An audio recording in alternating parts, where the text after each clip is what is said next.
Okay, so this is the final project. So it's due 5/24, which is basically 6 weeks from now. And typically I do another assignment or two before doing the final, but a fair amount of students are behind. And I want to give those students like a week or two to catch up on all their assignments. And so, and then those of you that are all caught up, you can start working on your final now, and it'll give you more time to get it really good. So the first draft is due on the 10th of May, and the final project is due on the 24th of May. So the goal of this assignment is to create a project that's the summation of the material covered this semester, and that can be broken down into a few areas. Now, I chopped this down from what I normally do, because normally we've been in the studio and we've been recording each other and we've been having a lot of fun. But that's not the case until probably the spring of 2022. Won't be back in person with my classes. So Midi, some audio editing, audio recording, and some basic mix techniques. So those are, we haven't worked on, we've done an introduction to audio recording, and we haven't worked on mix techniques. So we're going to be learning those things going forward, and we're going to start working on audio recording today. And so undergraduate MAP students create a track that's 2 minutes, let's say 2 minutes long, right? You can do a cover song, or you can do an original, and the song must contain 4 MIDI tracks and 2 live recorded tracks. And then for music majors, the same with an additional 2 MIDI instruments. And for graduate students, the same as the above, but with 2 minutes to 2.5 minutes in length, with 8 MIDI instruments and 3 live recorded tracks. Now, if you are an undergraduate student and you want to do something more ambitious, be my guest, Gavi. All right? Gavi's had some experience before doing stuff, so if he wants to do something more ambitious, he's certainly welcome to do it. Anybody is. Now, about the 3 recorded live instruments. A live instrument doesn't have to play all the way through from beginning to end. You know what I mean? So this is a survey, an introduction class. So if you guys can do this by the end of this next 6 weeks, 5-6 weeks, that'd be quite an accomplishment, I think. Do something acceptable. So this PDF is up on our stream. You can download it, our Google Class stream.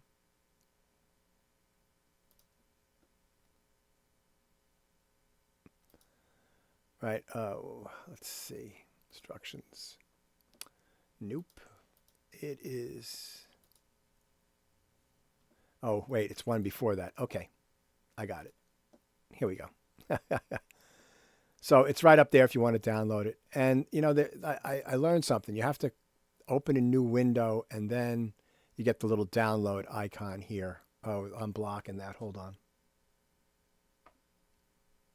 You get the little download icon here. So basically, right, you look at this, how do you download it? Well, you go here, open a new window, and then you get the little download icon here, and you can download that.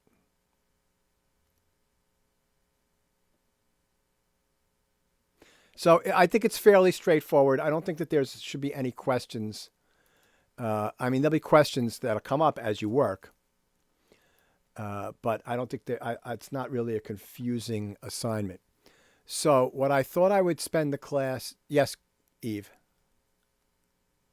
Thanks. I just want to clarify, when you say live instruments or MIDI tracks, can we use similar instruments, or can I record like vocal harmonies, and does that constitute different tracks? Three tracks with live recorded audio.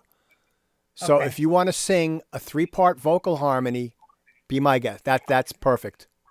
Okay. And if you want to sing a song where there's, a lead vocal, and then for a couple of seconds there's a 2-part harmony, and then during the chorus it kicks into 3-part harmony, that's great. Like I said, it doesn't have to be a live instrument from like all 3 instruments from beginning to end. Right? Just like a regular song is done. Thank you. Sure. That makes sense. Yep. All right. So we got 10. Let's see who's here. Haley, Kennedy. Yeah. So basically, everybody's here is pretty caught up with assignments. So my last thing was for Noah, but I'll send out an email about that so that everybody gets it. All right. So what I thought I'd do today, and I did a little setting up in advance, is I'm going to write and record a track right in front of you with some live audio and some MIDI instruments. All right. So let's do this. So what I've done, let's see, can you see this? Right. So I've got a microphone set up, which is very much like the microphone you guys have. And I have my acoustic guitar set up. It's tuned. I've got what's called a melodica right here. I'll blow into this and play this. So that'll be my live instrument tracks. Maybe I'll do hand claps or something like that. And I'll show you how to set up the audio interface. I've got another camera set up down there. The audio interface I use for our class is on a shelf down under here, but I'll get another camera going in a minute. I'm trying to save the battery, so I'm only going to turn it on when I want to use it. And we'll just, I'll take it step by step. All right. So we'll start from the top. And the reason why I'm going to do this is I want to just show you, methods of working, right? And you'll have something as a reference. The piece of music I'm going to write, I don't know what it's going to be. I'm not going to worry about the quality of it right now because I want to show you the techniques and make sure that you understand how to go about doing this on your own. So I'm going to do, let me quit Pro Tools. So I'm going to open Pro Tools, right? Actually, let me just quit out of a few additional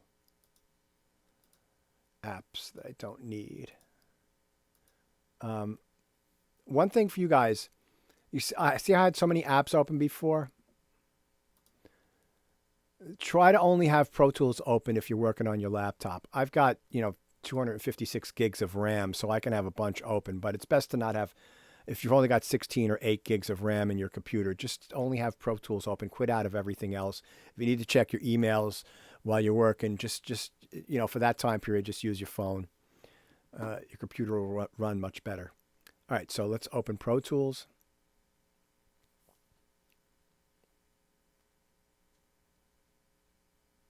And I'm only going to use, I'm going to work with just what we have in class. So I won't use any of my fancy instruments. I'll just use Mini Grand and Expand 2. So I'll call this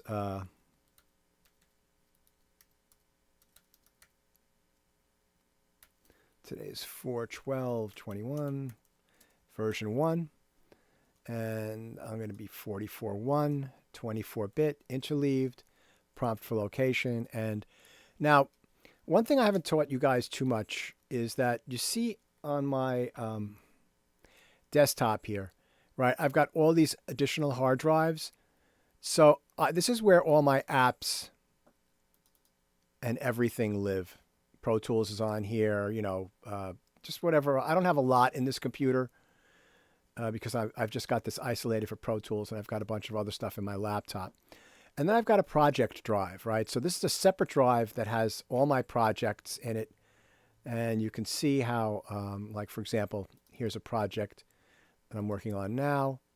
And I've got subfolders. This has a demo, template. And then these are all the cues that I've been working on. I've, 27 tracks over the past 5 weeks. I've written 27 tracks, about somewhere between 2 and 3 minutes long, all mixed and everything. And so, the right way to work with Pro Tools is to have a separate drive for your projects and not to all work on your OS drive or your internal drive. But for what we're doing in class right now, it's fine on your desktop, and then you'd save it somewhere else. So I've saved that. I'm going to open this up, and I see that I've got this set up in a way for something else. So I'm going to get this set up like we do in class. That seems good. Okay, great. And I don't have a click track. So I'm going to add a click track. Now, let me show you something about the click track. I might have showed you this before, but if you, let's zoom in on this. Oh, yes. Oh, yeah. So let's zoom in on this. Right. So if I click on this, it opens up the GUI.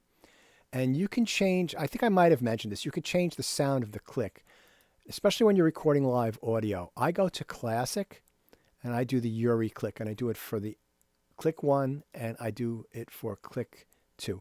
And the reason I do this is that this is a softer sound. It won't be as brutal on your ears as the built-in click. And the other thing is that it won't bleed through your earphones as much, your headphones as much, and get picked up by the microphone, especially if there's a soft moment. You might have to turn the volume of the click down. Otherwise, the microphone will pick it up from your headphones. Okay, so I'm going to add Command-Shift-N. I'm going to set this up in advance. I'm going to do 6 stereo instrument tracks. And then I'm going to do the plus sign here. And I'm going to add 4 mono audio tracks. Okay. And they're all highlighted. I'm going to hold the Option key down. Let's see if I do this. You can see I'm going to hold the Option key down and click on any of these. And then I'm going to click and I'm going to put right in Expand to. And let's see, I'm just going to drag that down. Option, click dragging. And then over here, I'm going to put Mini Grand. So what I'm doing, I'm getting set up before I work, right? So that when I'm working, Mini Grand. Okay. I only have to think about working. I don't have to think about, oh, I need to add another instrument. I need to do this. I need to do that. Now, and I'm going to name this piano right now because I already know that that's piano.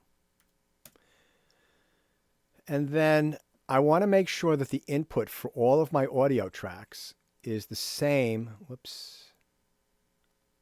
There we go.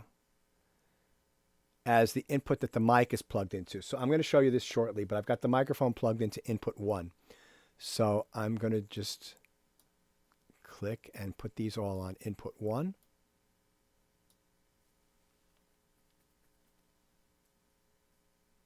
Oops.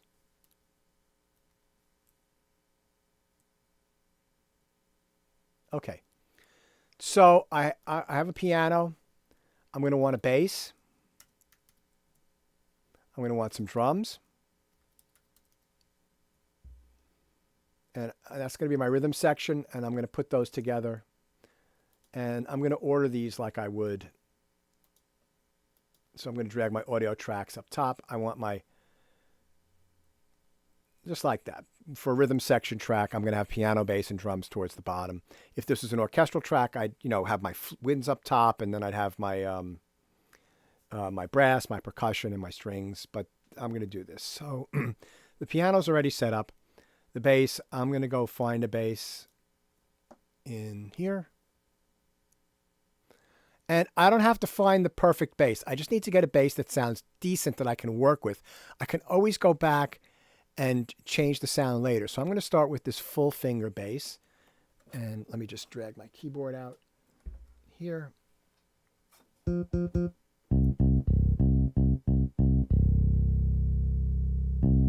Good. That's fine. And drums. I'm going to go here and I'll go to drum. Let's see. Drums. And there's one called Session Kit, which is okay. Let's see. Warm drums.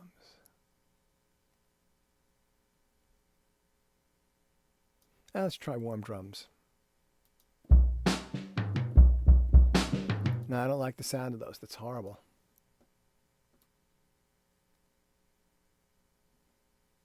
Session drums.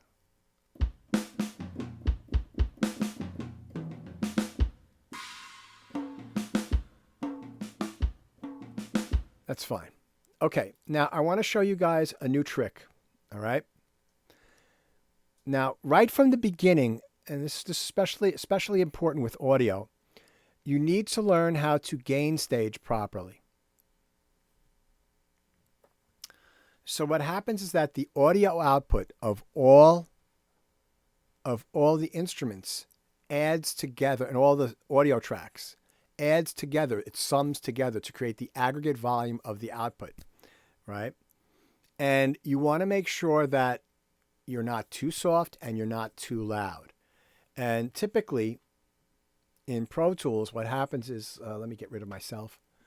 You watch on this meter up here, but this meter is the output meter is, it's useful in that it'll let you know if something is very soft or if something is distorting, but it doesn't give you anything to reference, right? So let me just show you something on my desk here. Let's see if this works. So I've got this little guy here, right? And what I do is I create a track and put a plug in that activates this. And then I can see here with numbers what all my output levels are for everything. And then I could see my frequencies that everything is in this one, right? And it's very helpful. It's dedicated to that. And I just leave it on my desktop and I can just look at it. It's got very bright LEDs and stuff. It's really cool. You can sort of simulate that in Pro Tools. So let me show you how to do that. So at the very bottom track, right, you're going to do Command Shift N like Nancy, and you're going to make a stereo master fader. All right. So this is all the volume of everything is controlled by this. The overall aggregate volume is controlled by this master fader. And what you watch, if I play the drums, let me zoom in a little bit. You're going to see level here, but you're also going to see level here. See that? And if I play piano, you're going to see level here and level here. And let me hold down the shift key and I can have both of these recording. And if I'm just going to play a couple of notes, you'll see that there's volume here, and then that gets added together here. So what you can do is you can jerry-rig something that will help you out. So what do I mean by that? So this is the insert column right here, okay? So I'm going to go right down to here, and I'm going to click on the insert column, and I'm going to go to multi-channel plugin, and then I'm going to go to, I have to zoom out so I can see it. I'll go to a multi-channel plugin. I'll go to Avid for me, and then I'm going to put in something called EQ3 7. All right, so that's EQ3 7. So it's a 7-band EQ, and I'm not going to really go into what this does. This is more in Audio MIDI 1. I start to talk about this, and in Audio MIDI 2, we go into depth. But this is a tone shaping device. It's an EQ, an equalizer, and basically what an equalizer does is it gives you control over the volume of frequencies. Right, and I'll show you. I'll just give you a quick demonstration. So I'm going to play the piano. And so this is going through the master. If I bring these, so this works this way. From left is the lower pitches, right is the higher pitches. At the bottom is the lower volume, and at the top is the higher volume. So if I click here and drag up, I'm increasing the volume of the lower frequencies, and you can hear there's a very woolly sound on that note. And now I'm decreasing the volume of those lower frequencies, right? So that's a frequency-dependent volume control, and then I can just option click, and that sets everything back to normal. But what's good about this particular thing, and it's helpful for us right now, we're not going to use that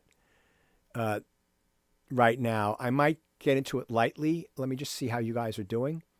But what you'll notice here at the top is that it has an input and an output, right? And that's very helpful because this is the same kind of meter as the master meter in Pro Tools, but notice it's got these numbers.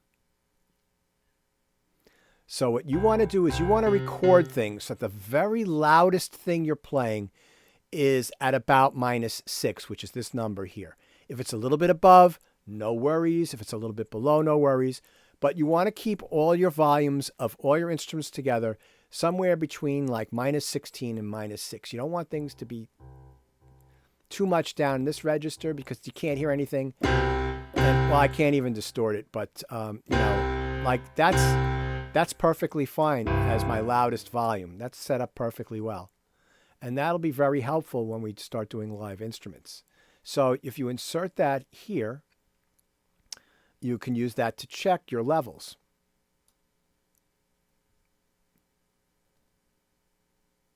Now, I want to come up with an idea, right? So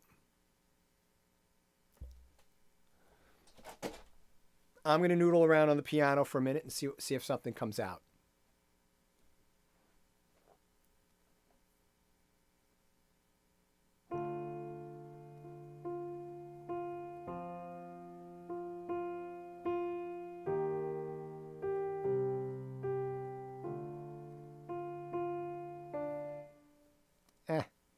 Too dour.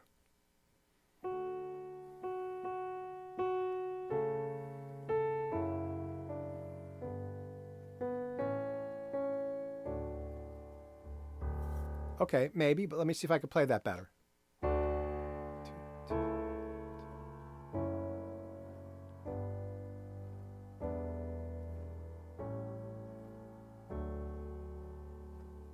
I like that. So let me just figure out a tempo now. Bum, bum, and I'll show you what I'm going to do with that. So that's the tempo I want to play at. So what I'm going to do is click on my tempo guide here, and then using the T key, bum, bum, bum, and 2 and 3 and 4 and so my tempo is about 82. And now what I'm going to do is I'm going to move my song start now that I've got my tempo first. So I'm going to go to Event, Time Operations, Move Song Start. I'm going to go make sure my time base is set to bars and beats, right? Move start to 3 and renumber the start to 1. And now if we zoom in, we've got 2 bars up front. And that's good because when I record audio, if I want to record from the top, I won't have to worry about clipping the beginning of my track if I jump the gun and instead of coming in right here, I come in here. If one was all the way back at the beginning of the timeline, I might clip off the beginning of my audio track. So that's helpful. So I'm going to start at measure 0. That'll give me 1 bar up front. And I'm just going to do, I'm going to get ready to record. So for you guys, it's either Command space bar or hit the number 3 on the numeric keypad. So I'm going to now, before I play, right, I'm getting comfortable. I'm making sure that I can reach my sustain pedal. I'm making sure I'm seated properly, that my hands are in a good position, right? I'm not like this and like hitting this and sort of, I can't do anything. I'm comfortable. I can reach the keyboard here. I can reach the mouse there. I can reach the keyboard here. I'm centered. I'm good. I'm going to take a couple of breaths and slow my mind down. All right. And whoops. And I'm ready to go. And I'm just going to put down a rough guide track. All right.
save. All right. Guide track, right? I might play a different piano part later, but now I've got sort of like a roadmap. All right, where this is all mapped out. I got some basic chords. I've got a structure. And so basically, let me just take a look at this. And I've got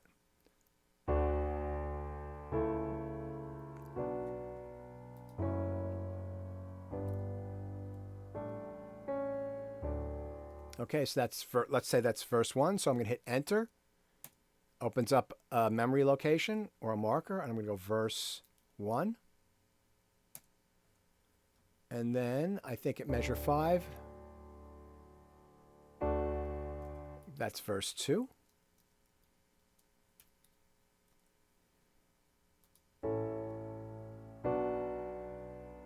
And then this is the bridge, maybe, BR.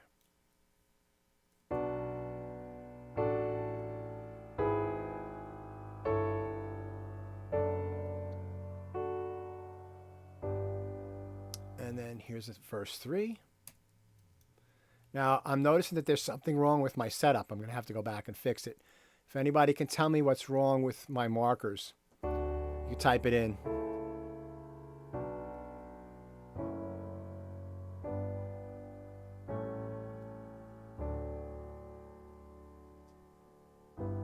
And then this is just a tag or coda, whatever you want to call it.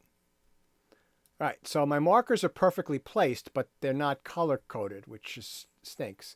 So somehow my setup got messed up. So I'm going to Preferences, and this all got messed up. And that's because I've been opening up old sessions on here. I was looking for something. So I want to track some MIDI channels and track color. Always display marker color. Great. And boom, you notice it's pretty now. And I want to color code my piano, so I'm going to make that a little purple. Now, I want to record some drums. Now, I haven't really talked about drum programming with you, but what I'm going to do is I'm going to find out where the instruments are. Now, on all of these drums that are in Expand, they all are mapped. Ones that are drum kits are all mapped the same way. In other words, the kick drum's always going to be on this C. There might be another kick drum here on that B.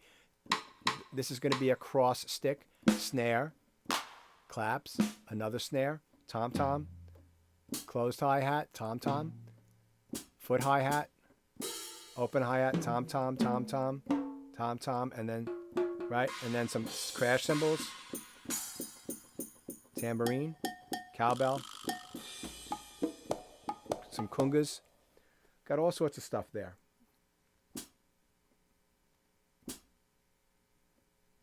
Okay, 1, 2.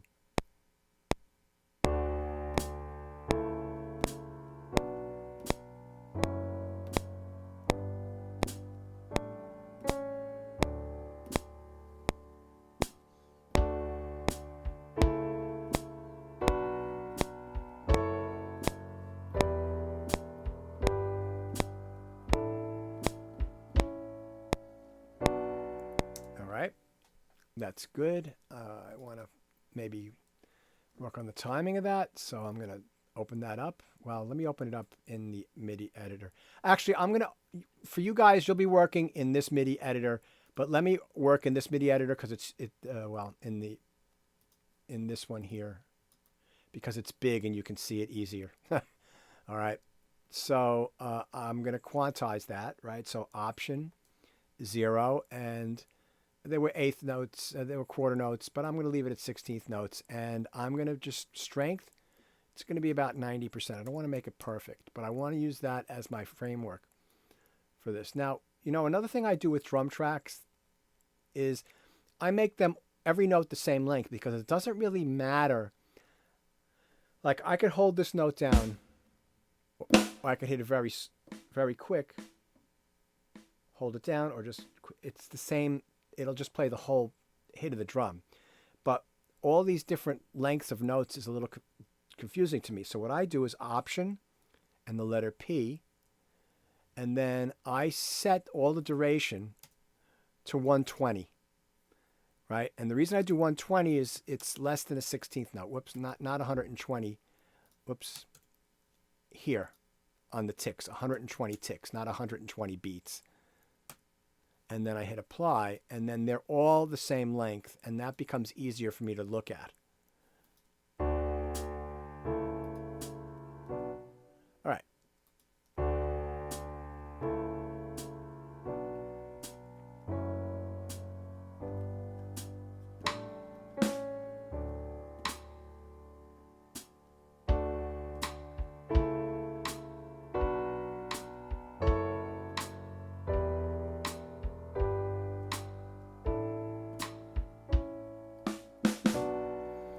Okay, so I want to add that snare drum, right?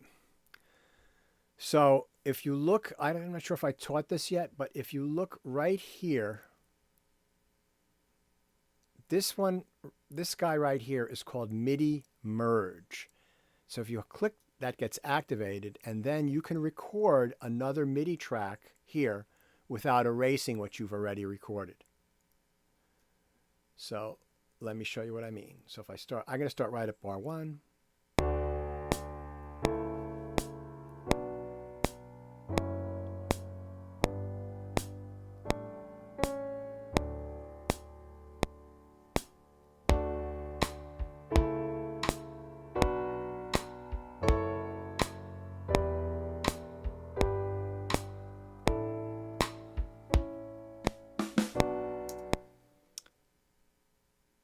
All right. First thing I'm going to do is change the duration. So option P, they'll all be 120. And then now, let me show you a little trick. That's all my cross sticks, right? So if I click on this note right here, you see they all become highlighted. And then I can just quantize that one note. And maybe I'll make that one a little less quantized. So maybe that'll be 85. And I'll hit that. And then these here, I'll just highlight those and do the same with those. Now, I don't like the hi-hat here. I'm going to delete that, and I'm going to replay the hi-hat. So I'm going to start at measure 4. That'll give me 1 bar up front.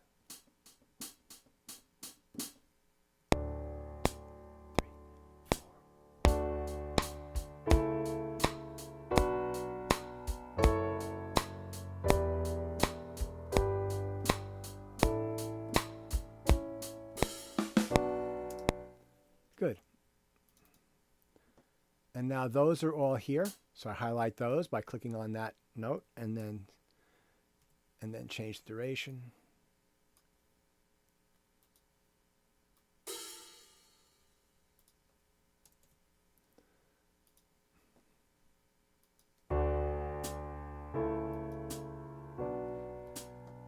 So the way I'm hearing it now, the drums are a little loud, right? So I'm going to bring the MIDI volume down here a little bit.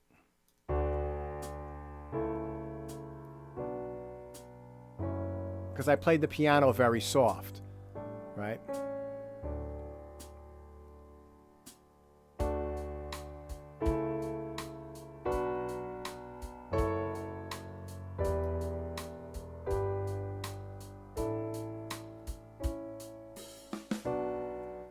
So what I'm going to do now is I'm going to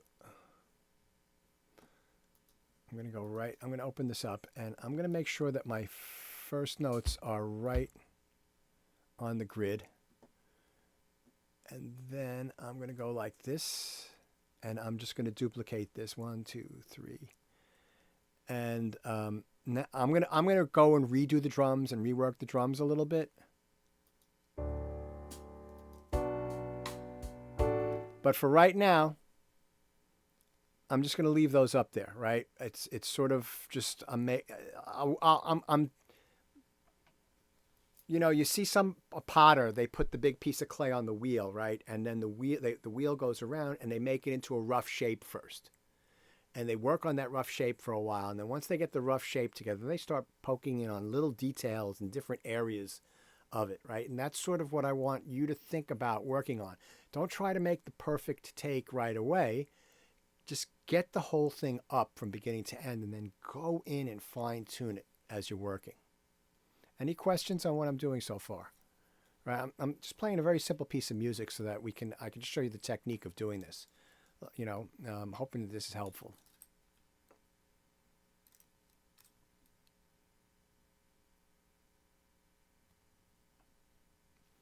All right, so we got bass. So let's get a little bass line going. So I'm going to start back at measure 0. And I can tell already that that's too loud. So I'm going to bring the volume on that down a little bit. All right, so let's try that.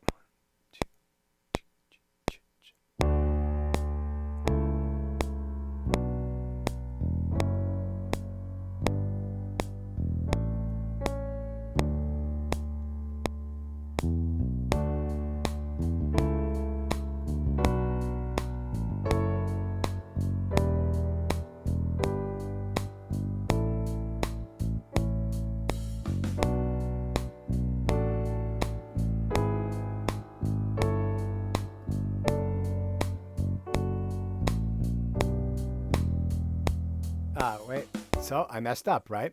I liked everything I did up to here, and I forgot what that chord was. So let's go back.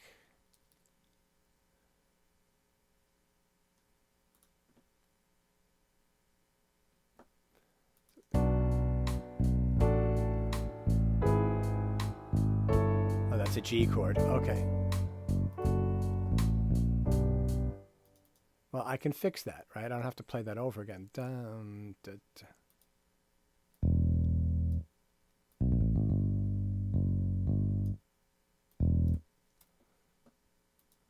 Just going to edit that.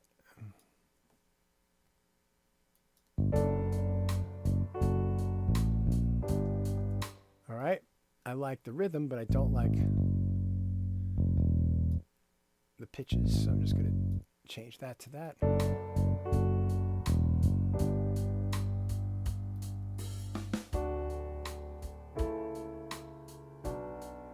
All right. And so now I want to come in right here. Now I've got merge record, so I don't have to do pre-roll. I can just start a measure or two before and just not play anything until I want to start playing. 2, 3, 4.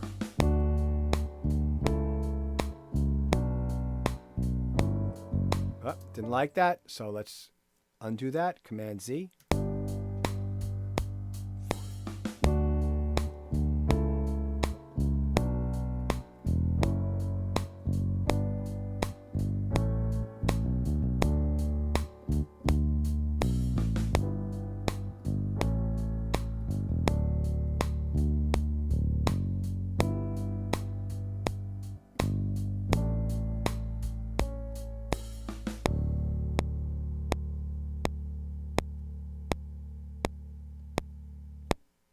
Make sure my ending note's exactly right.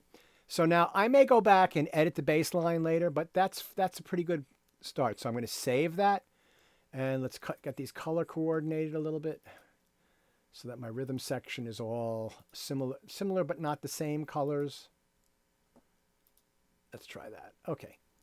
So that's a little start, right?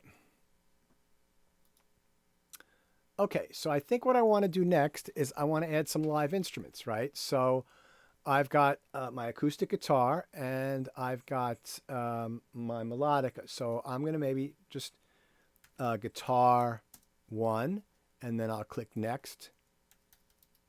Guitar 2, and then melodica. All right, so let me get this other camera going.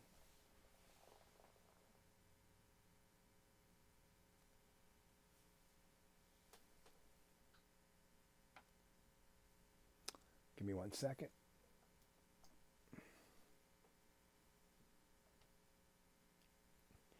All right, so that's the audio interface, and you see on the far right-hand side, that's the microphone that I talk into. Okay, on the far left-hand side, I've got the microphone I'm going to use plugged in. Now, before I do anything, I actually have to check something inside my computer that I have that you don't have. Okay, great. That's all set up properly. Great. So what I have here that's incorrect, and my voice is going to get a little softer because I'm walking away from the microphone. this guy here is too high. Turn that down so that before you do anything, it's all the way off. All right. On your audio interface, do you see right here? There's a little button. It says plus 48. Okay. 48V right underneath the little button.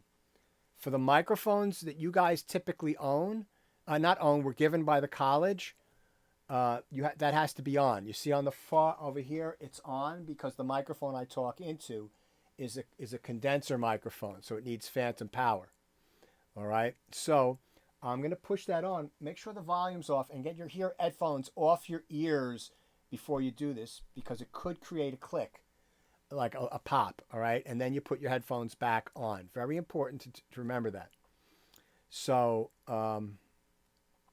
that's on. Okay, and then now I'm going to go up to Pro Tools right here. I'm going to record enable guitar 1. Okay, and then I'm going to go back here, and then I'm just lightly tapping on the mic, and I'll bring the volume up while I'm lightly tapping on it. And you should be able to hear me tapping right now. Right, and I'm louder. Well, that's way too hot. Okay, so I'm going to bring the volume on that down a little bit. Great. All right, so that's how you adjust that. Let me switch cameras now again. Now you'll see as I'm tapping on that microphone right here, I've got this record enabled. Give me 1 second.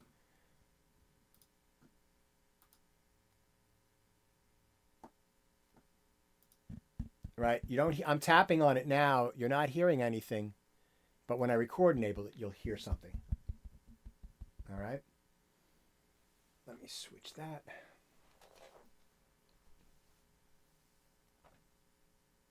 Okay. So let's get a little more light on the subject so it's easier to see.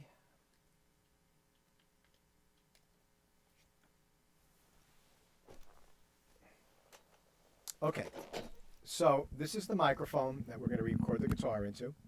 You want to have the name facing you, right? I've got it in the shock mount. So basically the way you do this is you screw the shock mount in first, right? And then you place the microphone in the shock. You get everything set up. Then you place the microphone in the shock mount, and then you plug the cable in, and then you plug the cable into the audio interface, and then you take care of these steps that we just did to get sound. So I've got this all set up in advance here.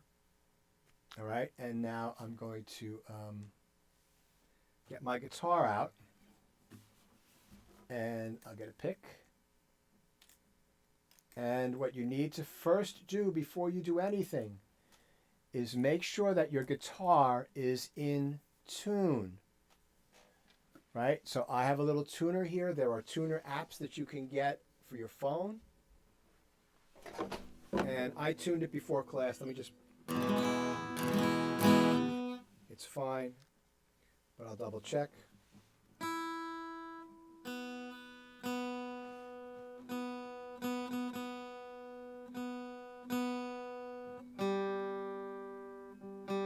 That's not fine.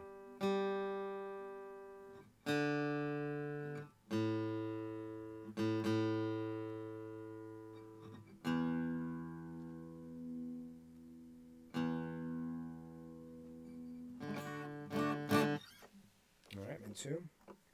Now, remember I showed you guys how to place the microphone in that video last week, right? So I want to get, for the acoustic guitar, I want to get the microphone pointing somewhere over here. So I'm going to use a combination of moving the mic stand and moving myself physically. Now, if you notice, the way I'm set up here, it's also ergonomic. I can reach the mouse, I can reach the keyboard, for Pro Tools, and I can see my computer screen right there. If you had like a little table, you could have it set up like right here and that would also work really well. But this is where my main desk is. I can't really move it around, and this is the way I've got this set up. So now, what I want to do is I want to practice along with the track. And I'm going to play the track, and you're not going to hear the guitar through here.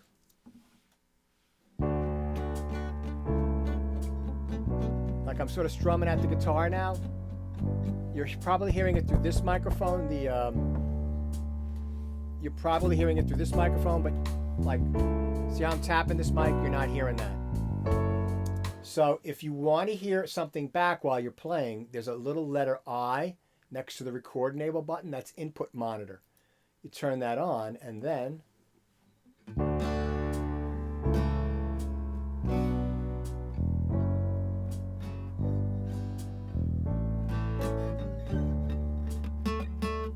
so then, you know, just play along with your track.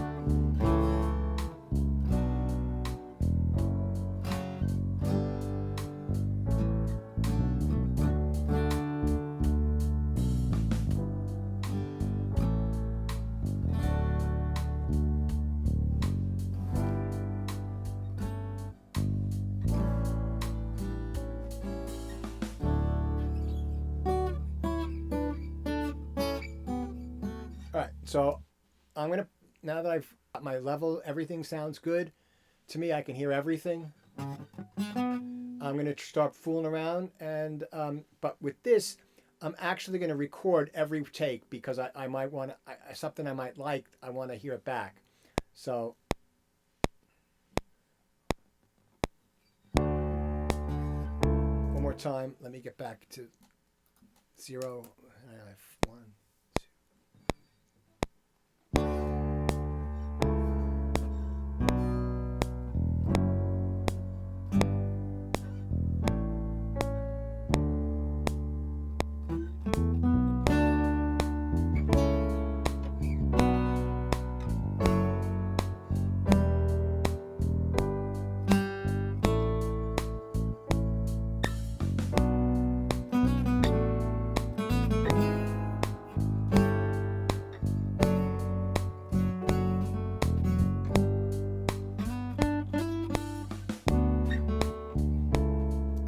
So now I'm not seeing that waveform.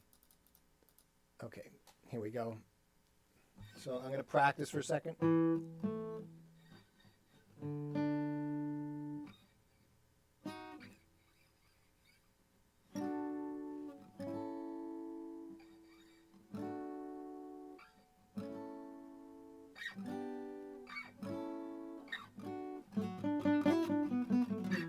Okay, let me just see if I can get this right.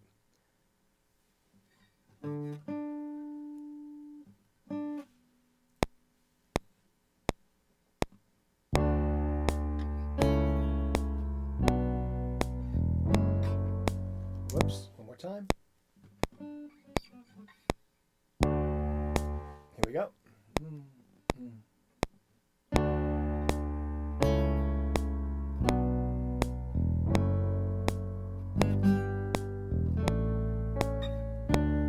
So, right, I'm making mistakes because I'm not a guitarist. Does it matter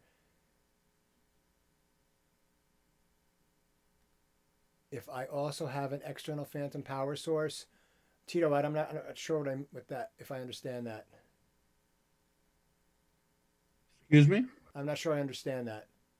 So I have my own interface that I bought a while back during the shutdown, and it has also the 48V sign.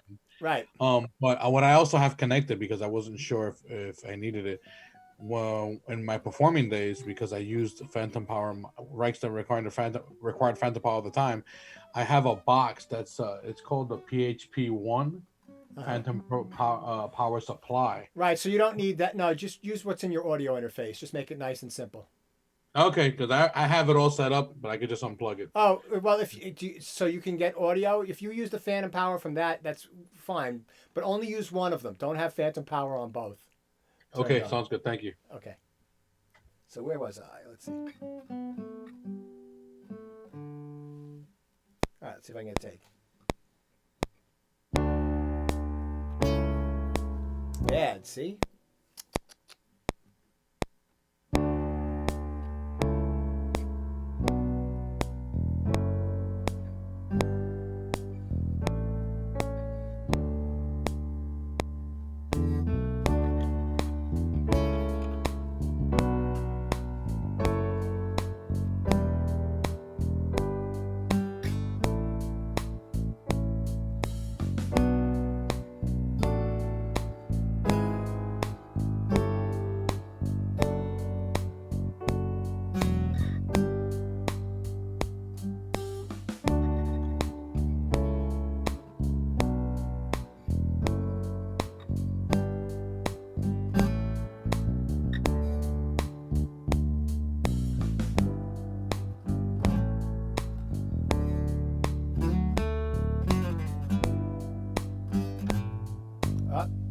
So I messed up there, right? So let's see if I can fix that, right? So let's play it from here.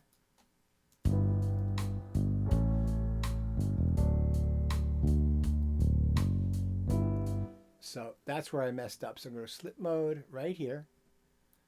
Use the selector and put it right there. And then I'm going to go to pre-roll right here. So if you don't see this, you'll have to go over to this area and select expanded transport. And I'll make my pre-roll 2 bars and then go back to record. 1, 2, 3, 4.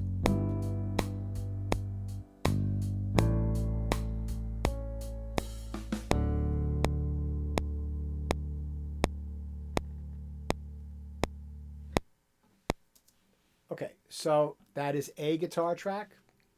Not sure if I'm going to keep that, but I've got that.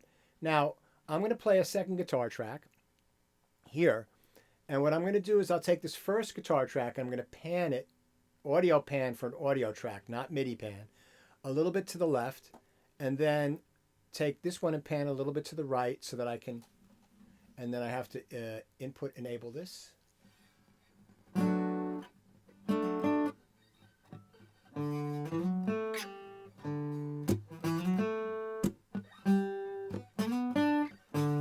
So I'm going to play along at measure 0 and see what I come up with as a complementary guitar. Oh, I can turn off my pre-roll, please. Here we go.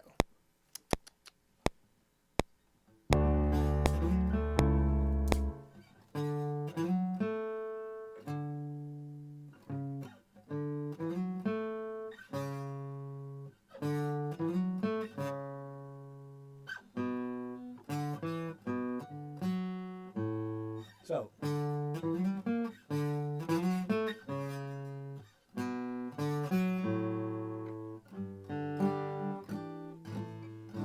something like that.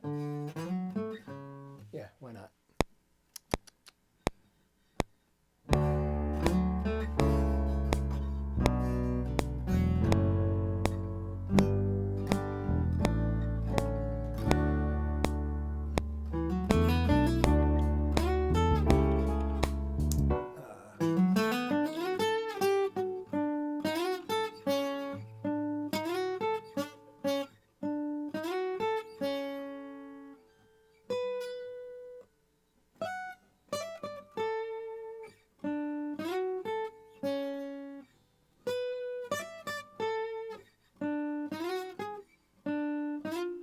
So I'm just, right?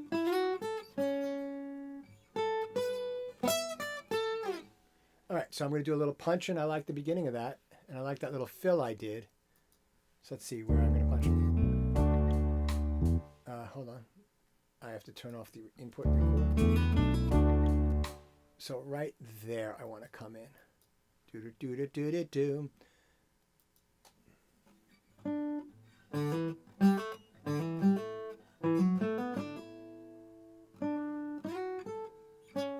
Okay.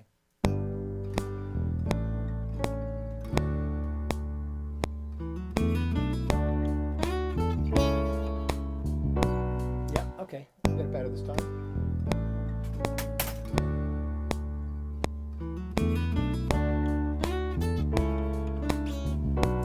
So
something stupid like that. Okay, so I'm tired of playing the guitar. I'm going to go back. I'm going to save. Right? And I'm going to listen to this. I'll unrecord me on this. I'm going to delete all this pre-roll.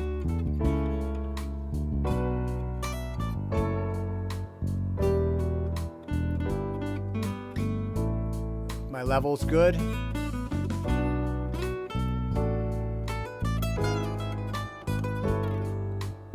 I'm listening to this now. I'm going to mute both guitars, right? And I'm going to speed the tempo up. It sounded a little boring. Well, the thing is boring, but it's sounding even more boring than I can tolerate for this.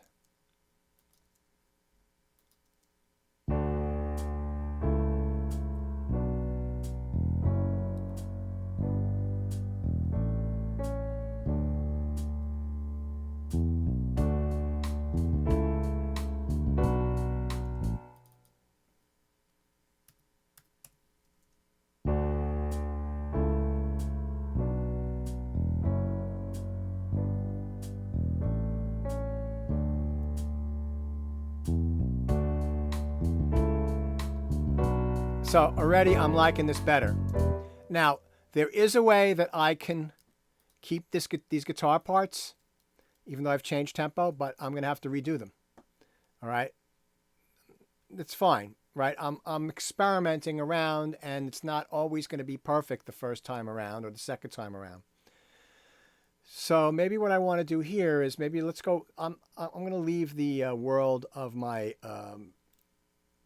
guitar for a minute, and I'm going to go look for some sounds. So maybe I want to try another keyboard sound. So let's go to electric piano and my favorite, Tremolo Mark 1.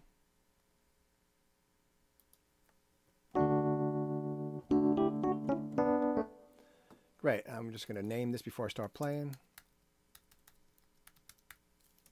The reason I'm naming it before I stop playing is so that all the clips end up sounding, having the right name. Okay, so let's, whoops.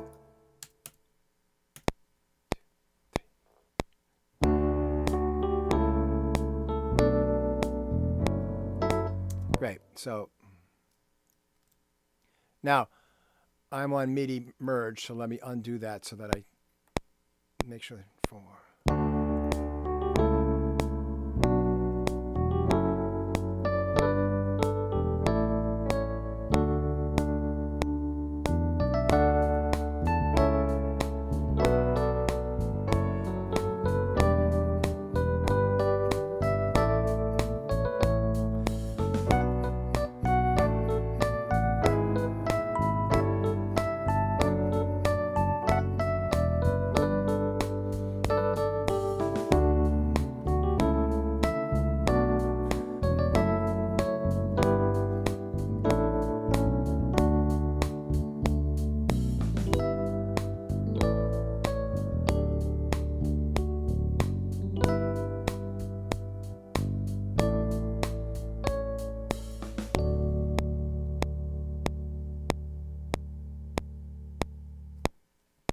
Okay, I'll buy that.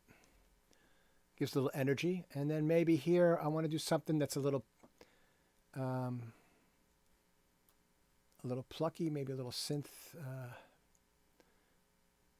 Let's see. Let's try a bell.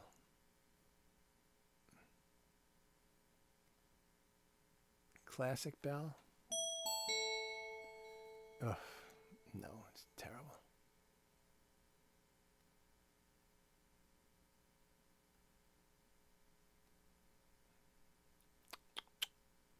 Oh, all right. I could do this since I'm not a vocalist. So female, ooh, wide. Great. So I'm not going to play anything at the beginning. I'm going to come in at the bridge. So I'm going to start one bar before, which is measure 7. Now, look, I made a mistake. And the mistake was that I didn't name the track. And so you see that our MIDI clip there is titled inst 4-01. That's a common error that I'm still seeing. So I undid that, and I'm going to name this choir. All right, here we go.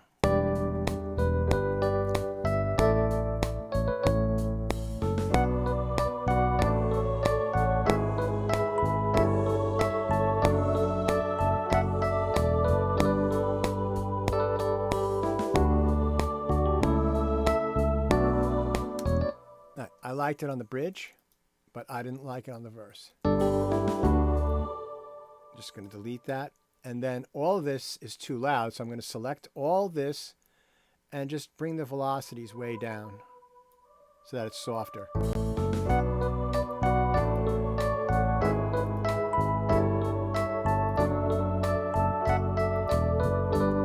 And now that I'm hearing that, I don't like the electric piano in the bridge, right? So let's see, where is that?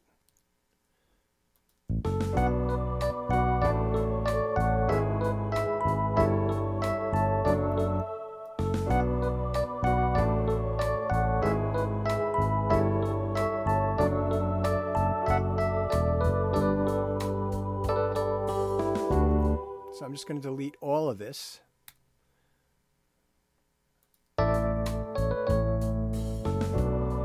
And that note too.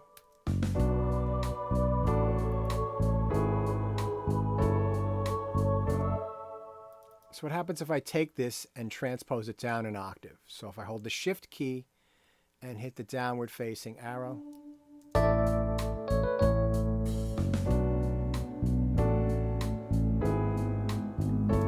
Nope, not good. And the electric piano is a little too loud, so I'm just going to bring the volume on that down. Okay, good.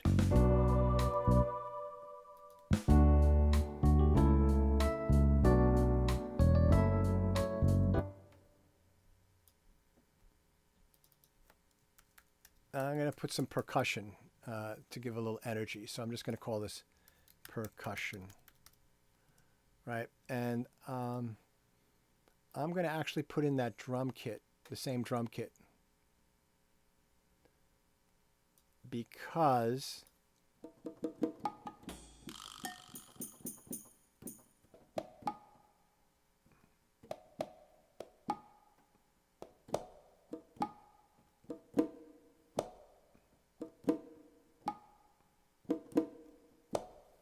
so I'm going to do this a little differently. I'm going to go from measure 12 2, 3, 4.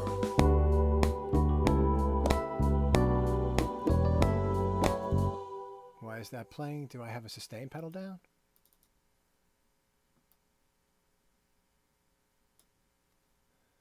Wow.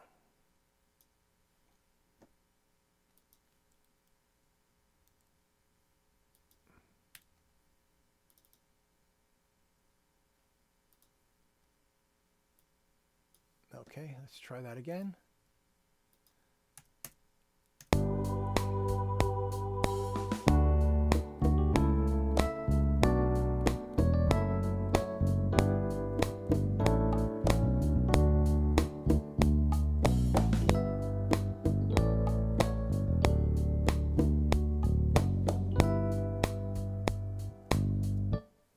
Okay. And then maybe in the second verse, 4, 2, 3, 4.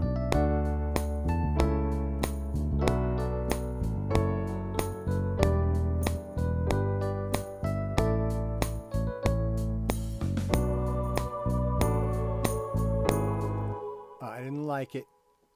I liked it in the verse, but not in the bridge. So.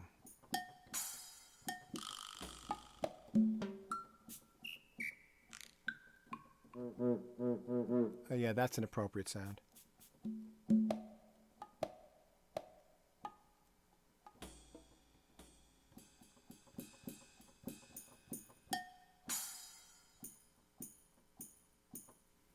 Let me go back to MIDI merge, and let me go back to measure 7.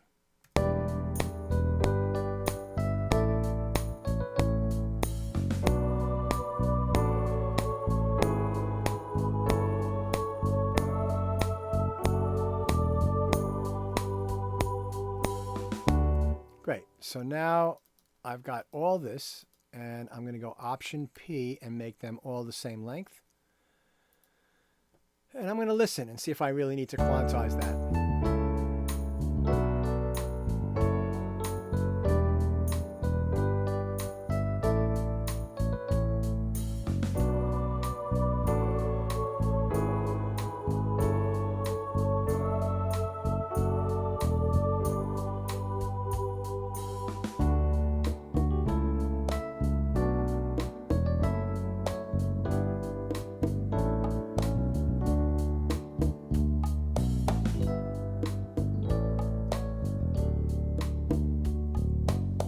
Okay, so the percussion at the end is a little loud. So what I'm going to do is I'm going to go to, I could do one of two things. I can select all of these guys at the end and then use the grabber tool and just bring the velocity down a little bit.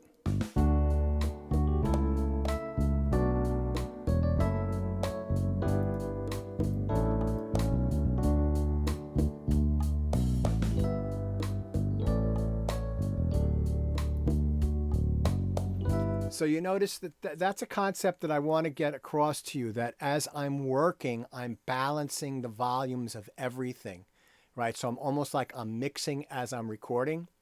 And, you know, I panned things left and right with the two guitars. And now I'm going to go back and I'm going to redo the guitars.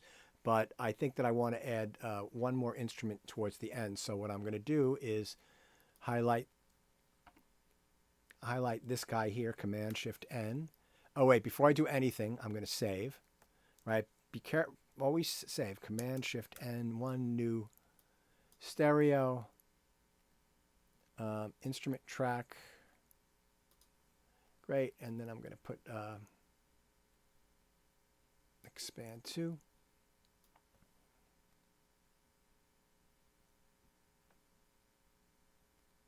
And I'm looking for something like a little padish in the back, but not choir. Let me see what this sounds like.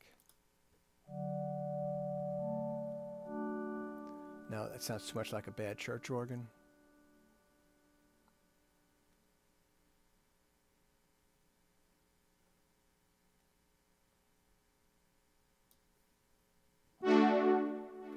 Nope. So you can hear right away what sounds are not appropriate by just playing them, right?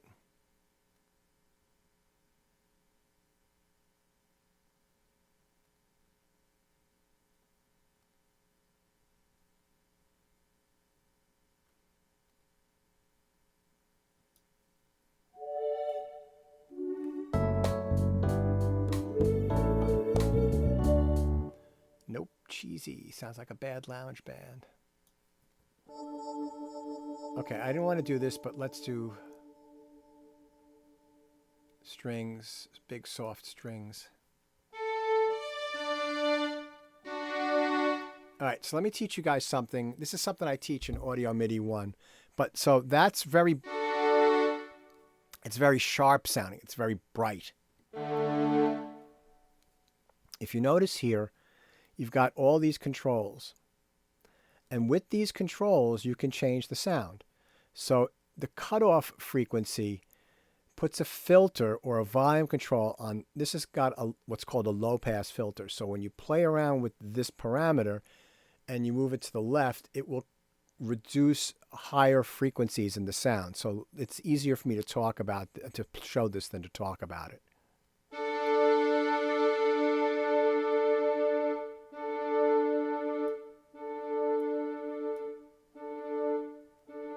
Right?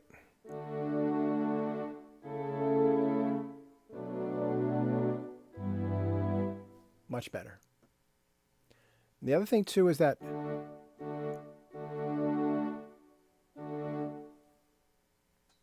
it's kind of sounding like right when I play the notes. I want it to come in a little bit after I finish playing. So what I can do is I can take this parameter here, the attack, and move it to the, just move it so that it's like at 3 o'clock. And that's a little better. Okay, so let me zoom back out, close this, and let's go to the end here. Oh, whoops, verse 3. So let's go measure 12.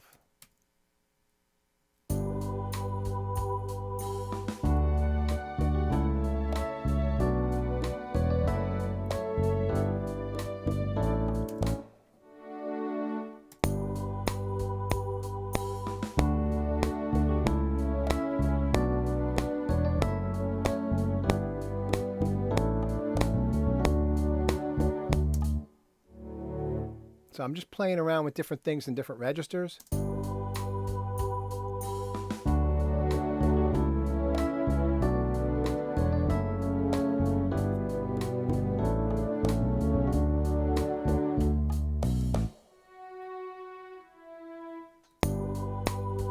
Oh, oops. Let me get rid of this.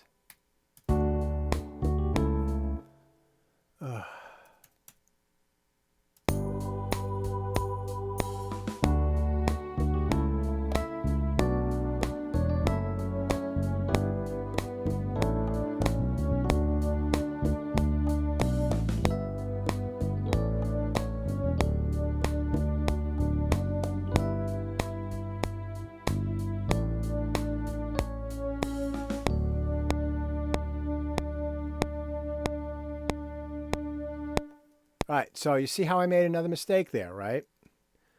I didn't name this properly, so this is not named. So let me fix that now. And then Option Shift 3. And then this is too loud, so I'm going to bring it down, the volume here.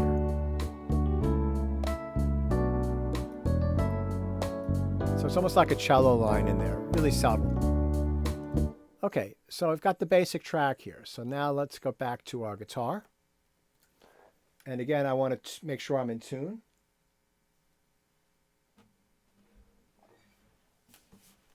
Got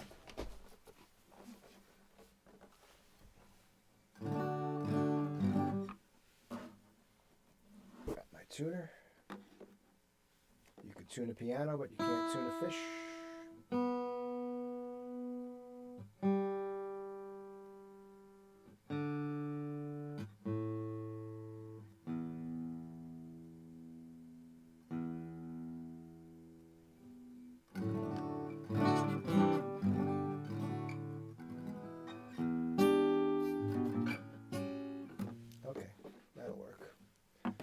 So now this is faster, so I might play something different, and I've got it all scoped out. So let's just go back to measure 0, and let's just see what we got here. Let's play along with the track.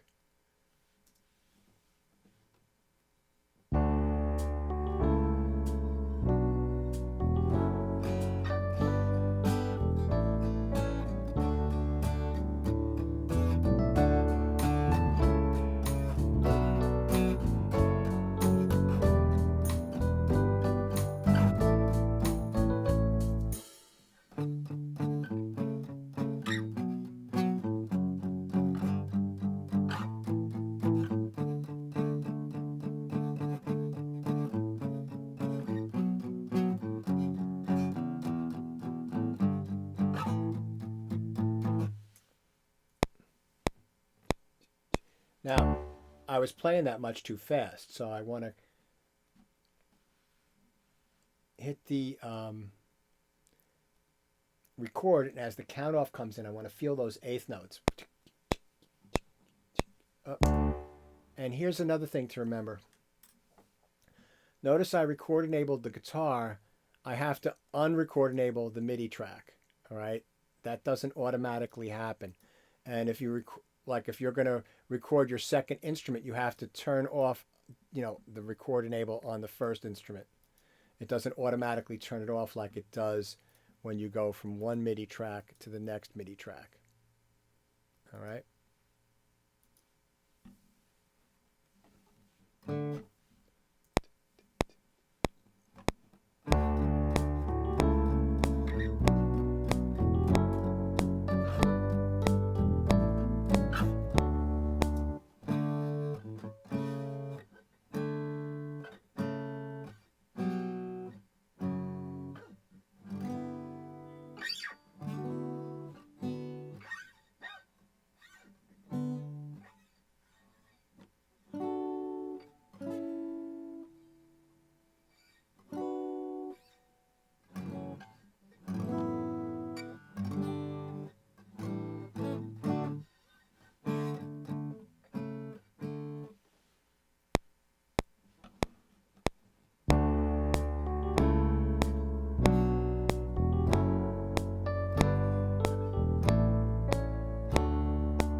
So I made a mistake there. So I'm going to come in just before the verse. I'll zoom in.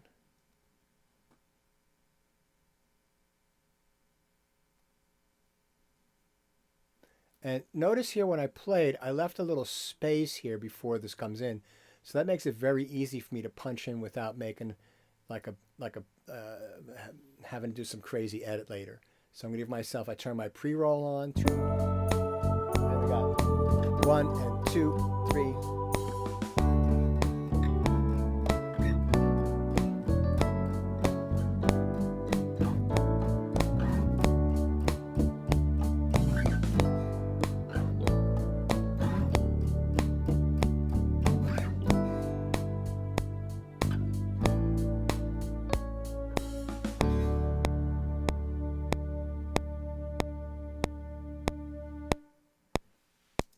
Save.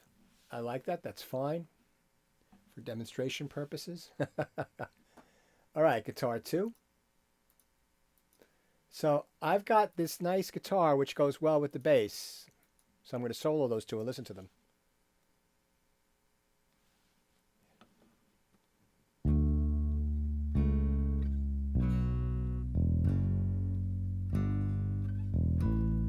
And notice I started off simply, and now I'm going to play a little more busy.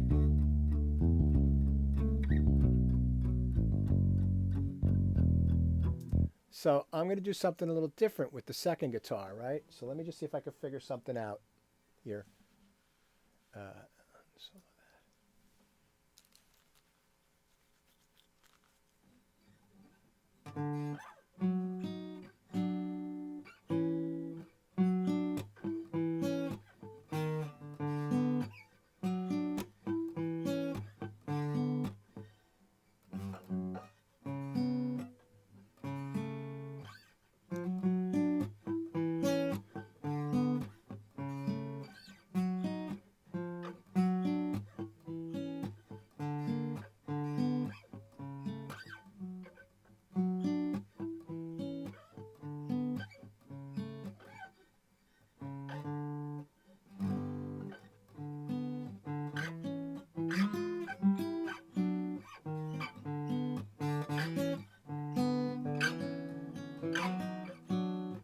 All right, let me try something here. So I think what will happen is I'm not going to have, well, I'm going to play something in the beginning, and I might not keep it.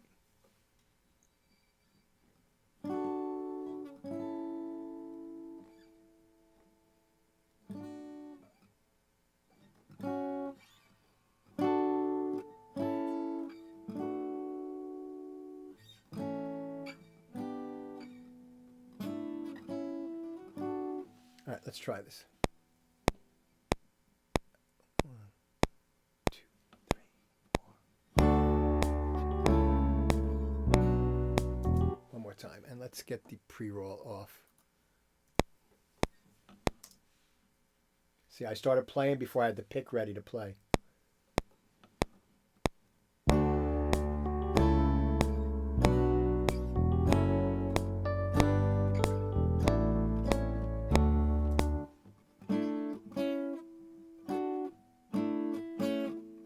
One more time.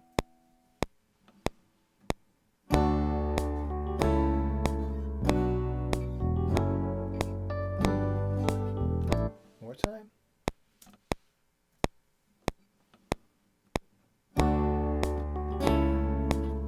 Not so hard.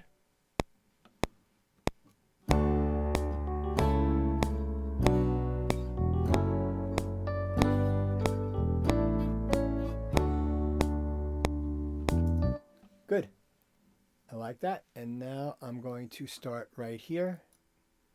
I might not keep that, or I might keep that and not use the green one. Let's get our count off going here, our pre-roll. And let's get our pan position. 1,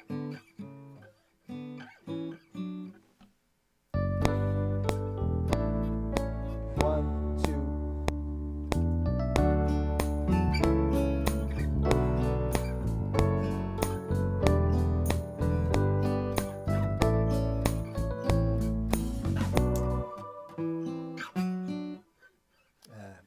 The beginning of that was good. Let's see where I have to fix it.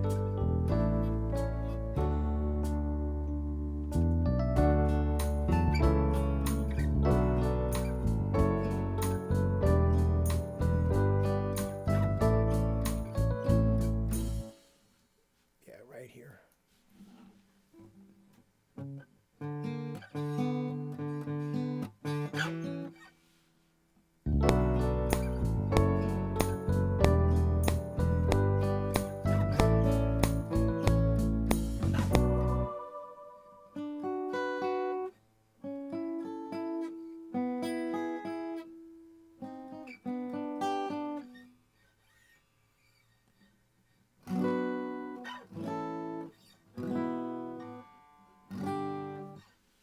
Okay, let's see what we got here.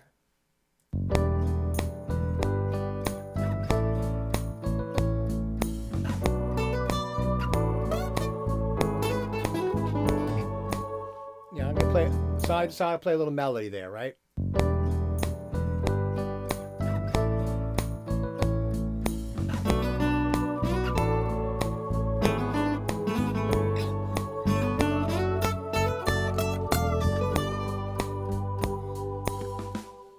One take wonder.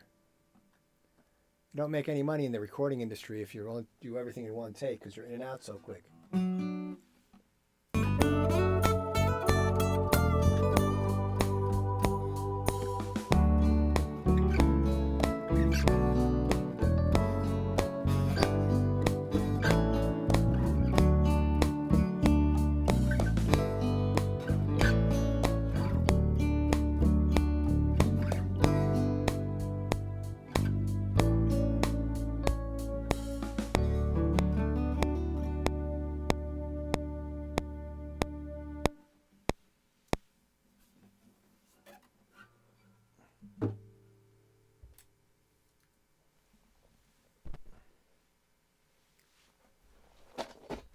All right, so I was going to record the melodica, but I'm looking at the time, and there's a couple of other things I want to show you.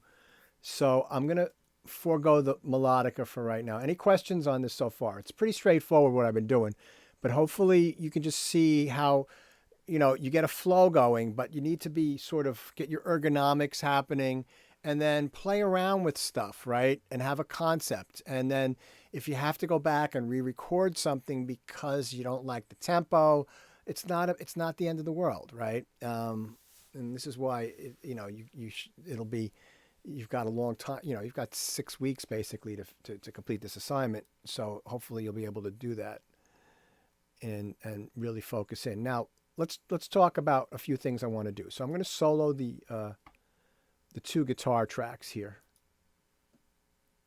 and let me make them bigger. Now, you see here we've got a bunch of stuff that we don't need beforehand. So I'm in slip mode right here, and I'm going to use the selector tool, and I'm just going to click, drag, and then drag down, and they're both selected. I'm just going to delete that, right? And I'll zoom in. And if I wanted to, I could just, go like that. And then as long as A and Z is turned on, you can hit the letter F, and that'll just give you a little fade in. And I'm going to listen to these two tracks together. Get rid of our pre-roll. Now, obviously, you're in Zoom, which is mono, and I'm in stereo, but I'm panning these both pretty far left and right for right now.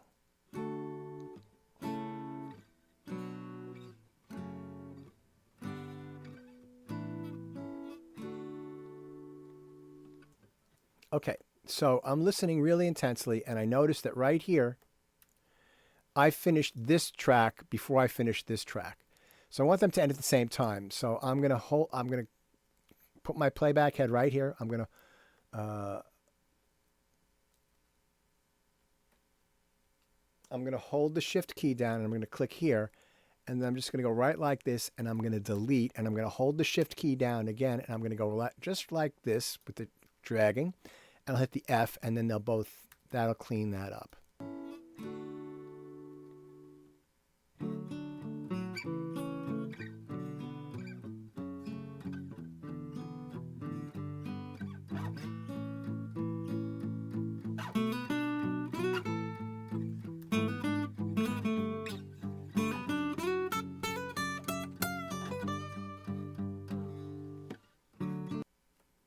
All right, let's take a look here. So all right, this is fine, but I want to clean this up here. So I'm going to just select all that and then just do a little tiny fade so there's no click.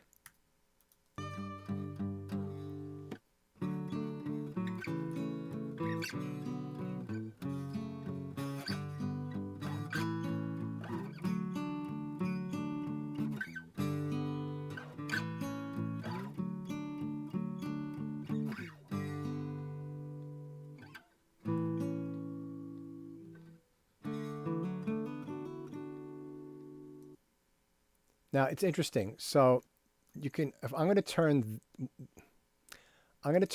this track up really loud, and then you'll hear in the space, you can hear the click track.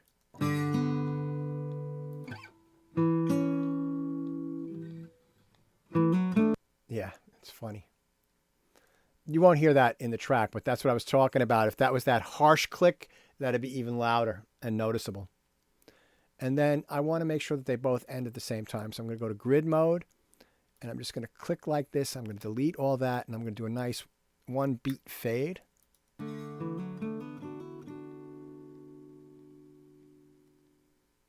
Nice. Okay. So what I was just double checking for there was that there were no clicks, no pops, that my punch-ins all sounded good. When I fixed this one and when I fixed this, that between here, right, when this comes in, that there's no click. So if I solo that, you'll hear there isn't. Right, that's fine. That's just a little ghost note. And then over here, I want to make sure that that's fine. There's no clicking, like a bad edit. Like let's say I did something like this. Like you can hear this little thip at the end of that, right? So you don't want that. You're just double checking. All right, so that's good. All right, so I don't need I'm not doing a melodica today in this, so I'm just going to, I'll delete those for now. And I want to color code these things. So this is a little bit more in there. And then my strings and choir are in the same family, so maybe I'll color them a nicer color than that first color. There you go, that little aquamarine there. Okay, so let's take a listen to now.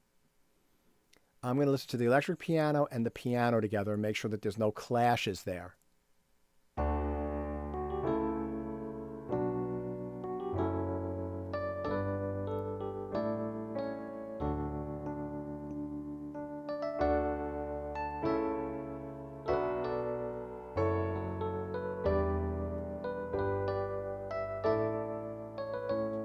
Now,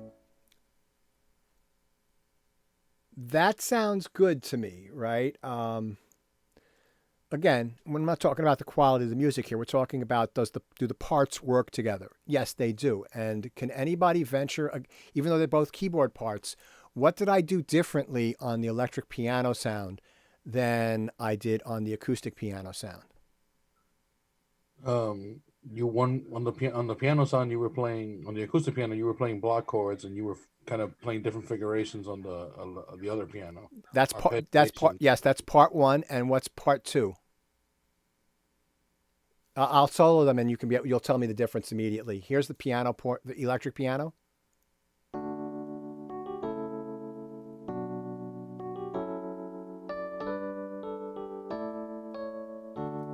And then here's the acoustic piano.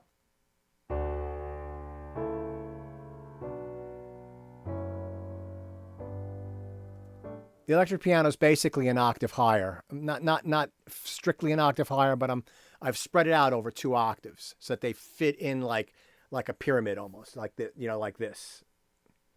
And that works really well with an arrangement. But yes, the first part is definitely right. I played the core acoustic piano. I played very simply. I was just playing block chords, and this way I could be a little bit freer on the electric piano. I could be a little freer on the acoustic guitar. Right? So in other words, if I solo guitar 2 and I go to the bridge, right? I mean, it would work if I was playing something like, if I was playing something like this, it would work. I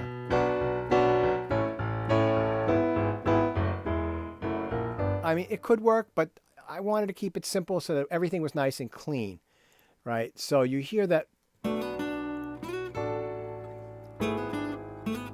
And the same thing when I add the...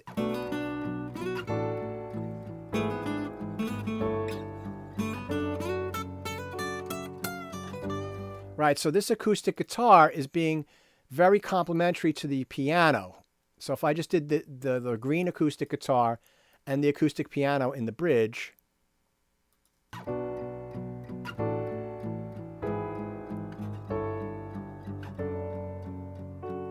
So... like a couple of things, right? This is orchestrational technique. So if, let me just go here. So when I was playing the piano part, I was doing a,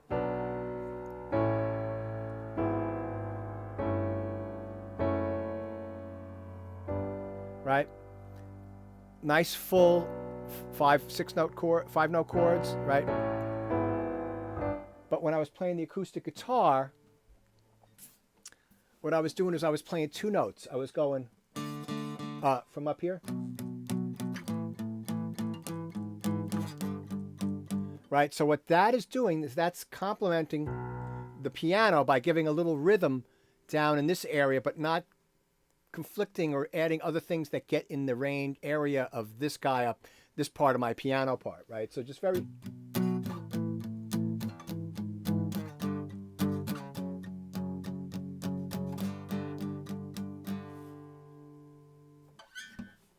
Right? That's just basic orchestrational techniques that can apply in any groups of sounds that are playing in the same register. One is, is being simple and the other one is being busier, but the busier, like in other words, when I was playing the acoustic guitar, I was playing a rhythm that fit in with the drums, right? I was going.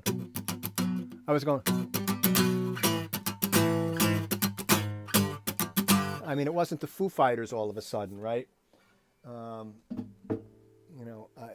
It's just a matter of playing around with that stuff and knowing how things fit together. Okay, so next I want to listen to the bass and the guitars and guitar 1. All right, so the green one. And see, so what I'm doing here is I'm double checking my work by dissecting my arrangement and listening to how the instruments play together and see if there are any clashes that I can't hear when everybody's playing as an aggregate, and making sure that all the parts work together so that the guitar 1 works with the bass, guitar 1 works with the piano, guitar 1 works with the electric piano, guitar 2 works with guitar 1, guitar 2 works with the bass, guitar 1 and 2 work with the bass. You see, so you listen to all these combinations, and this is, as you're working, you should be doing this to make sure that everything fits. And that's one of the beauties of this discipline, is that you can dissect all the different parts that as you're working, and listen to them in isolation and hear what they sound like together. In other words, two instruments in isolation from the rest of the track. Do those work? All right, let me mute one of those and add another instrument. Does that work? Right? Does that combination work? And this is just part of orchestration 101, and it's one thing that I've noticed from almost everybody's assignments is that you've all done good work, and you've gotten better, and I've seen improvements. When I give you feedback, you hand in stuff and you get improvements.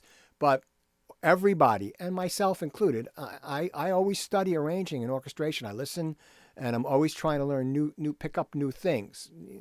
Get your arrangements and orchestrations can all use work, all of us. And so, I'm just teaching you something that you might not have thought of before, hopefully you will. So, okay, so I'm listening to guitar 1 and the bass.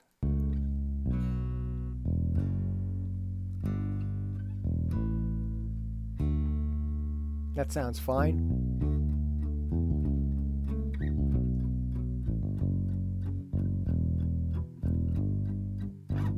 So in other words, I'm playing those rhythms like that, and I'm letting the bass do the fills. Let's go back to here. Sorry.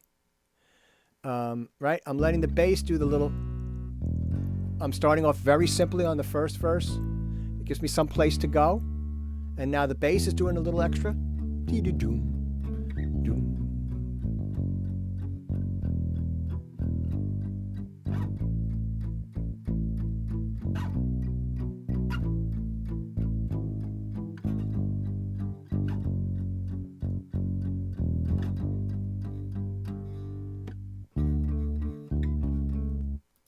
I think I'm going to play around with that bass. So I'm going to grid mode. Dum, doo, doo, doo, doo, doo, doo, doo, doo, doo.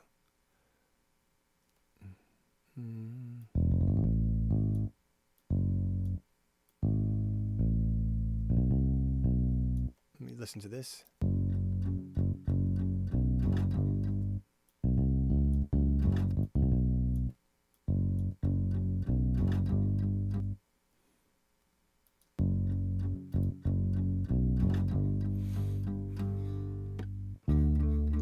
Right, so I heard something I wanted to change, and I went and I changed it. I like that better.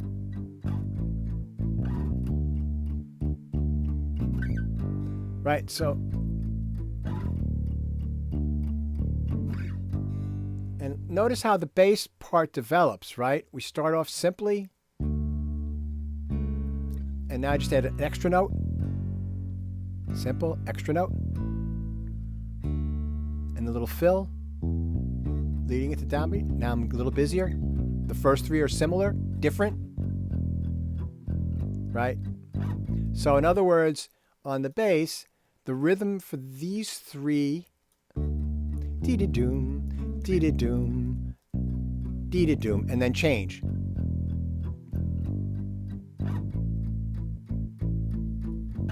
And I could actually hear before the bridge, I could do something a little bit actually.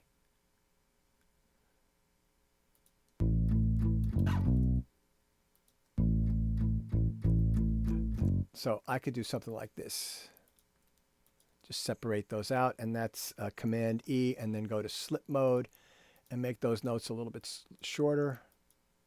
And let's hear what we've got here. Yeah, that actually helps us move into the bridge a little bit. So you see that, but because I've left space in the guitar, right, it's complementing the guitar. And then now I change the rhythm right here. Dee-doo-doo. And then this is different than the first verse, second verse, I mean. I don't do those figures up here, but I do a nice figure there and then more figures here because we're going to the end.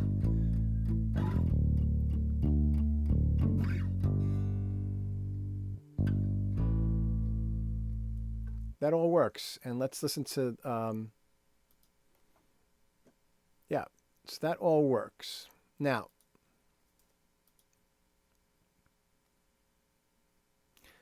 I want to open up my EQ3 and I'm going to go to the loudest sections.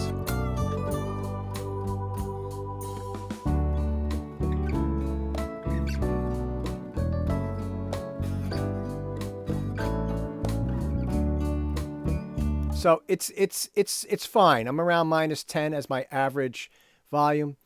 That might be a little soft, but we can work on that. I'll teach you maybe how to work on that as we go forward. Now, there's one other thing I want to teach you today in the next 10 minutes, and this will be the first introduction to this, but we'll get more into this next week. So I want to, the guitars sound very dry.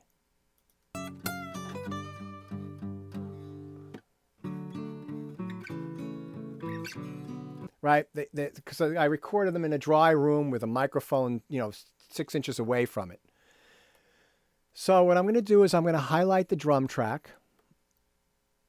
All right. And I'm going to Command-Shift-N, and I'm going to add a new track for us, stereo. Make sure this is stereo. And we're going to go down to aux input, and I'm going to name this reverb. Oops, with a capital R. And then I'm going to hit create. An aux input is a track that can play audio that is sent through it, but you can't put it an audio, like in other words, this audio track has these audio clips and the sound is coming from here, as I showed you in that diagram a couple of weeks ago. The sound is emanating here. With an aux input, you have to send sound from another track or another source through it, and then it will come out. Right? So let me show you what I mean. So I'm going to go in. First thing is that you see right here where there's the letter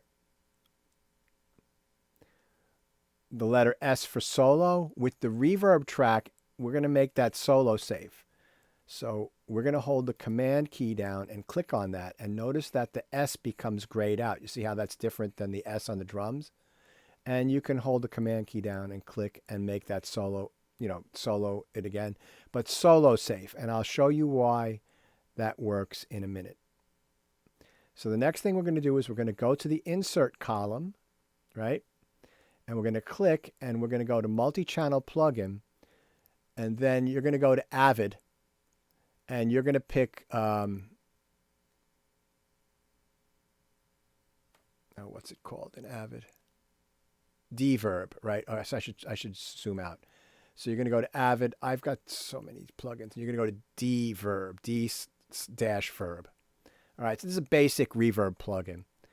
And so what I'm just going to right now go up into the factory preset, and I'm going to click here, and I'm going to just pick vocal plate, because I know that it sounds good. And I'll explain this in more detail next week, but I just want to give you a quick run through of this. And then I'm going to take the gain and bring it all the way up. Okay. Now, we need to be able to I want to be able to get a copy of the audio from the guitar track to go through the deverb and come out the deverb's outputs. So how do you do that? Well, let me just go here for a second and set my I/O up so that it's back to the default. Great. So we're going to go right here to the input. We're going to click on this and we're going to go to what's called a bus. And we're going to select bus 1 and 2, stereo. And what a bus does, a bus is sort of like a virtual internal connection from anywhere in Pro Tools to somewhere else in Pro Tools, right? It's a virtual like patch cable. So I want to right click on this and I'm going to name it. And I'm going to name it reverb. Now, I'm going to go up to my guitar track and I'm going to highlight this and I'm going to solo this. And what I want to do is I want to send a copy of that audio so that it goes into the reverb track. So the key there is I want to send a copy of that audio. So you notice there's a column here called Sends, and if you don't see that, you have to go here and click on Sends A-E and make sure it's visible. So this is my guitar track, and I'm going to go right to the Sends, and I'm going to click on it, and I'm going to go to Bus. And you notice that we have reverb, and it's amber because we created it and it's active, and I'm just going to select that. And when I do that, you're going to see a little mixing fader come up, right? And you can move this around. And I've got this soloed, and I'm going to play this back and pull that up till I hear some reverb. Now, the reason that you're hearing reverb when that's soloed is because we solo safe this. If I turn solo safe off, you're not hearing the reverb. But if we hit Command and, whoops, I'm sorry, and solo safe that, we can adjust our reverb. So this is what I want you to do with this, and we're going to go over this again, is get the reverb sounding as much as you think it should sound, and then turn it down a little bit. So in other words, you might think that sounds good, just bring it down a little bit. And then I'm going to go to the first guitar, and I'm going to add a little reverb to that too.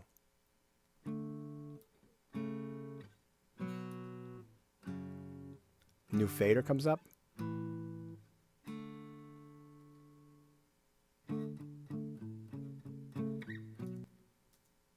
So one way that you can tell how much reverb you're sending is, let's say I start here.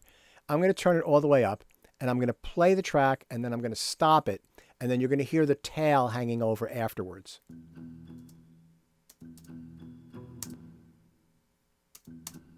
Right? That's too much. So just bring it down.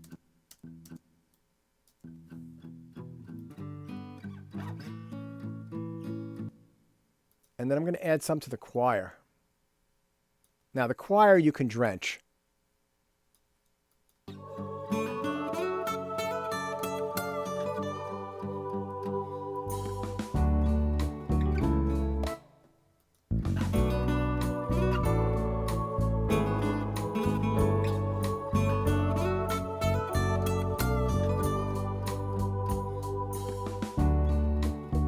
Save.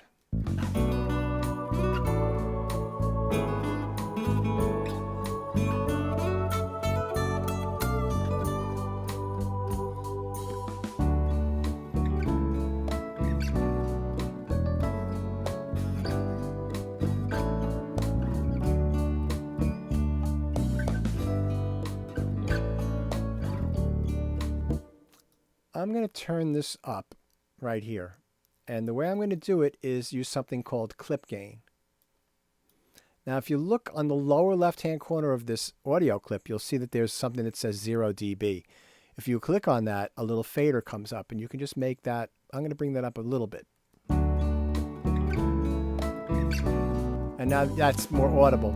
A little too much. I'll bring it down a little bit.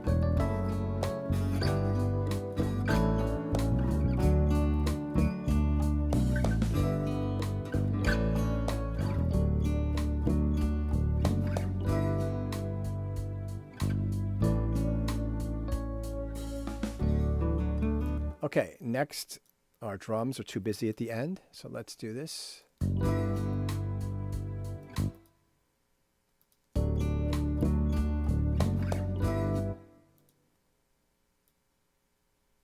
I'm just going to delete all that.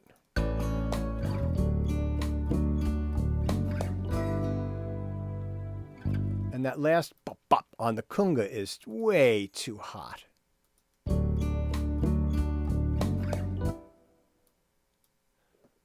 I'm going to bring the velocity on that. It just sticks out. Might not even have the second one.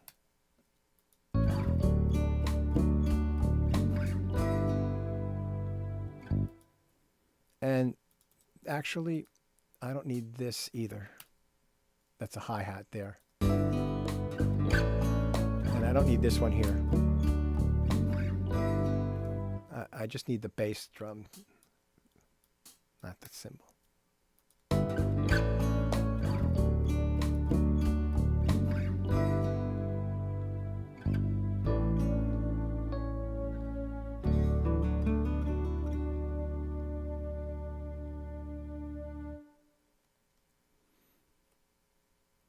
And the strings could have some reverb too.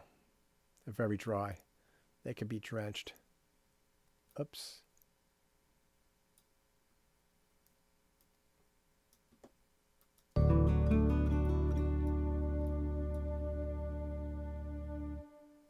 Better. And save. All right, so that's, a quick tutorial on how you're going to work at home. If we were meeting in person this semester, we would be learning different things. And those things are valuable and they're a lot of fun. It's fun when we're all in the same room and everybody's recording each other and we have groups of people doing things together, and that's really great. But it's also really valuable for you to learn how to work on your own and record yourself because that's pretty much mostly what you'll be doing. So this is a good exercise for that. So any questions on that? Yay, nay, you guys still awake? Have I put you to sleep? Yeah, no, pretty with good. My mellow tune? So what I'd like to say in closing is those of you that are behind in assignments, try over the next week to catch up as best you can and then get started on the final. The first draft is due on May 10th. All right, so today's the 12th, so that's 1, 2, 3. That's a month from now. All right, but there are some of you that are behind. Catch up and then get to work on this. Don't wait till the 9th to start working on your first draft. What I would suggest doing is spending an hour a few times a week working on this project. So you're spending 2 to 3 hours, if you have it, a week, but you spread it out in different times, or 45 minutes 3 times a week. And each time you work, you set a goal. Like, I want to get an idea down that I can work from. What could that idea be? That idea could be a set of chords. That idea could be a rhythm. That idea could be a little melody. That idea could be a little vocal phrase that you've got in your head and you just record it as audio.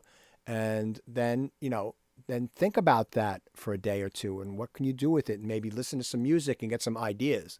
And then you come back and you have a goal for the next day. Okay, I'm going to get the drums and the bass down for this, for like the first half of this today over the next hour. And you do that. And then you come back the next day and you say, okay, I'm going to work on, adding these instruments on the first part, and I'm going to get started maybe with the second part, just mapping out a couple of ideas and thinking about it. And so every time you sit down, you're accomplishing a goal that you set. And what you do is you don't make big goals, right? You only got 45 minutes to an hour maybe to work, and you set goals up. And also make sure before you start doing anything that you're set up to work, right? And not having to scrounge around for things.